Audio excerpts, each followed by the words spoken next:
conforme o programa, temos uns minutos para que haxa intervencións, comentando, preguntando o que queirades. Entón, non sei se hai por aí alguén que teña un micrófono para pasar aos asistentes para que poidan formular as súas preguntas ou os seus comentarios.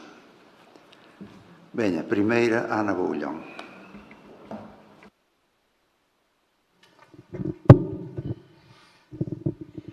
Grazas aos tres participantes na mesa, as tres me pareceron moi interesantes.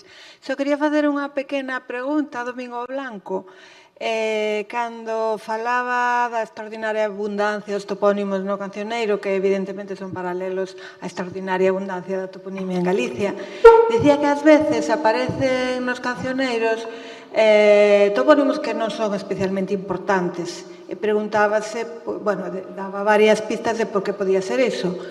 Eu pregúntome se ás veces os topónimos poden estar incluídos pola mera razón da rima. E estou pensando nunha cantiga de Santa María onde se fala de Boloña e está en posición de rima, entonces o que fixo a cantiga tiña que encontrar topónimos que rimasen con Boloña. Entonces era Boloña, Oña e todos os que se lle ocurrían facendo unha xeografía imposible para a cantiga, non? Entonces eu pregúntome se ás veces o topónimo escollido se deberá só a razón de rima. Pois, efectivamente, hai algúns casos, eu creo que son os menos, pero a min eu teño por aquí un que vamos, que teño por aquí, que é unha é dicir, un pretexto, non? Un pretexto para a rima. Esta que di, unha vella moito vella, vella como a Zaragoza, trataronlle o casamento e de vella volveuse moza. Por exemplo, Zaragoza, ao mellor o que cantaba non sabe onde é, pero eu sonáballe para iso e tal. Ou outras do tipo, sementeio ben chequero no Arenal de Sevilla, sementeio ben chequero naceume o ben che quería. Sevilla e quería, bueno, pois parece, bueno, máis ben parece tomada de outro, pero non ten un sentido como teñen na maioría das cantigas, en que o topónimo é unha parte secundaria ou principal da cantiga, pero neste caso parece un pretexto pois para salir do paso e rimar. Non son moitos casos, pero hai uns, claro. Sí, sí. Por suposto, no cantigueiro, en todas as moitísimas cantigas que non inclúen topónimos, é moito máis abundante, moito máis evidente este caso. Vamos, con frecuencia, e nas regueifas, na poesía improvisada, e xa, vamos, a abundancia, hai unha multiplicación, porque é máis difícil, hai que buscar rimas que axuden a salir do paso en tan pouco tempo. Non hai que esquecer tampouco que a maioría das pezas do cancioneiro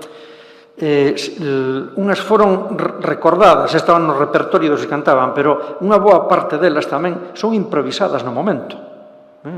Entón, desas, as que foron máis sinaladas, máis chamaron máis atención polo que fora, foron as que quedaron residuais e que chegaron a estar nos outros, foron escritas e chegaron a estar nos outros.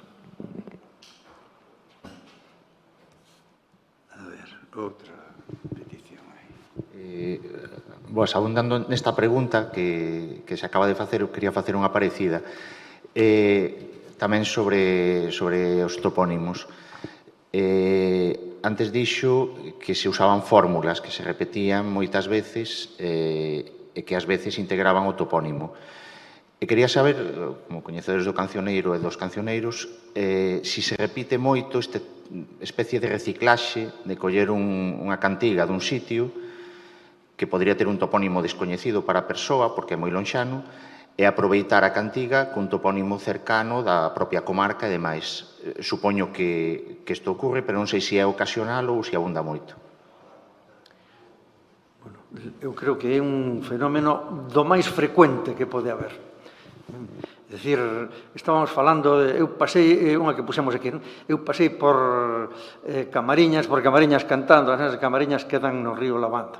Eu pasei por Vilafranca cantando. Eu pasei pola de Besa, exactamente igual. Eu pasei, é unha fórmula que permite adaptala ás circunstancias do momento en que se crea ou se recrea a cantiga. Eu diría que gracias a eso temos un cancioneiro tan numeroso como temos. De outra maneira, pois, perderíase o aproveitamento dunha fórmula que é moi productiva, moi rica. Este tipo de usos, penso eu, que poderían ser circunstanciales, que se poden usar en cantigas narrativas que non teñan o que se mencionaba antes tamén, dun uso concreto dun lugar que sería máis descritivo, que explicaría algo sobre ese lugar, sobre os seus monumentos ou sobre a súa xente. Se hai unha pequena trampa nese sentido de vou usar unha cantiga que fala de que a xente de tal sitio fai tal labor ou hai tal montaña naquel sitio, e vou non usar para unha cantiga que me ven ben, aínda que retorza un pouquiño a realidade, ou son dúas cousas separadas. Non sei se me estou explicando, que hai certas cantigas que son explicativas, quizáis hasta educativas, que explican como é o territorio, e outras que son máis ben algo que se pode usar para calquera cousa, porque o que importa é, como dicía a outra persoa, a rima, ou simplemente unha pequena historia que se pode trasladar a calquera sitio. Bueno, eu, pola miña experiencia das cantigas que manexei, en general, donde se aplica esta fórmula, non son así moi descriptivas, pero sí aportan unha cualidade para cada sitio. Por exemplo, para pan de trigo Caldas, para... a ver, teño eu por aquí, pero a miña memoria xa non funciona nada ben. Santiago para pan trigo, Padrón para as empanadas, Caldas para as boas mozas, Pontevedra para as damas. Entón, claro, é moi fácil o cambiar en un caso sin contrariar demasiado, simplemente a cualidade que un ten de pan de trigo, que se atribuen en moitos casos a Caldas, pois aquí atribúese a Santiago, por exemplo. En general é o que se fai, é dicir, atribuírse unha cualidade que é de outro. É o máis frecuente que eu teño visto aí no cancioneiro. O uso de fórmulas é fundamental en toda a literatura oral. Vamos, eu dixen antes, non sería posible, o estar cantando sin ter, aparte dunha boa memoria, ter un repertorio de cantigas, pero tamén un repertorio de fórmulas. Eso nas regueifas vese, na poesía improvisada vese moi ben, como se repite, porque así mo manda Dios, as formas de saludo, as fórmulas de despedida, na poesía portuguesa improvisada, pois tamén é frecuentísimo.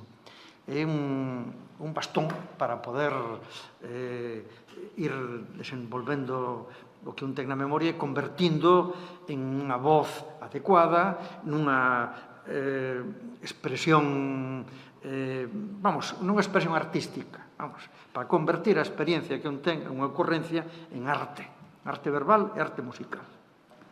A ver, eu non son relator aquí, pero para o uso de fórmulas na literatura popular hai bastantes cousas escritas, non? Hai un tipo que se chama Milman Parry, non sei se algún lle sona, que foi catedrático en Harvard. Morreu moi novo, pegouse un tiro de 28 anos. Bueno, pois estudiou as fórmulas na poesía homérica. Despois encontrou que o mesmo tipo de fórmulas se usaba na poesía popular serbia e croata. Recolleu moitísimas cantigas narrativas nestes dous países eslavos, non? Encontrou individuos que eran capaces de memorizar cantos de 16 ou 20.000 versos. Claro, eso non se pode facer sin ese recurso de uso de fórmulas, non? Bueno, se estades interesados nisso, hai na páxina de internet, buscades Milman Parry, ben na Universidade de Harvard, teñen un sitio dedicado á poesía serbia e croata recollida por este señor, e, bueno, a tese del fixo en París, non sei en que ano, con Mellé, un lingüista moi famoso. Bueno, pois, dáse en todas as poesías populares do mundo, é dicir, ven desde Homero xa, que é a primeira poesía popular ou poesía de tradición oral que coñecemos, de alguén a transcribiu, pero aquelo recitaban os tipos que collían unha lira e poñíanse a cantar dentro dun público e de vez en cando repetían esas fórmulas, non? Bueno, vamos alá. Alguna intervención máis? Veña, Xavier, digo Gonzalo. De camiño para levar ao micro quería dar un aviso que, por favor, como isto está sendo grabado e logo se transcribe nas actas, que os que fagan algunha consulta digan o seu nome para poder logo guionizar. De acordo, veña, dalle aí. Só unha cousa moi breve sobre santos inventados que comentou Cuba. Eu creo que o Santarandiño ese é Santandré. Porque mesmo na toponimia ten variantes tipo Santarandel para Santandré, de maneira que un diminutivo desas formas é ese arandiño tan extraño que bueno, está claro que en outros casos son inventados. E a propósito das fórmulas vou comentar. Xa desde a miña infancia eu sabía, por exemplo, que ese de en tal sitio mataron un burro, os de tal sitio mataron un burro, os de tal outro comeron o crudo, e os dun terceiro mandaron un recado que lle guardaran a punta do rabo. Eu ese aprendino con Bendoiro, non sei por qué, dicían, os de Bendoiro mataron un burro, e despois, pois, o mellor 3 ou 4 anos máis tarde, vin que o único que decía Bendoiro era eu, que debía ser da miña tradición na casa. En outros sitios decían os da Golada mataron un burro, eran perfectamente intercambiables os nomes. Alguén quere contestar ou comentar? Ben, outra intervención máis?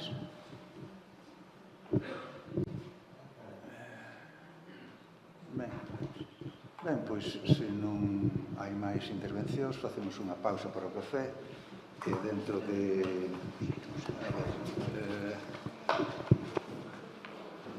ás 13 horas podemos, entón, a unha vémonos aquí outra vez para continuar con esta sesión da mañá.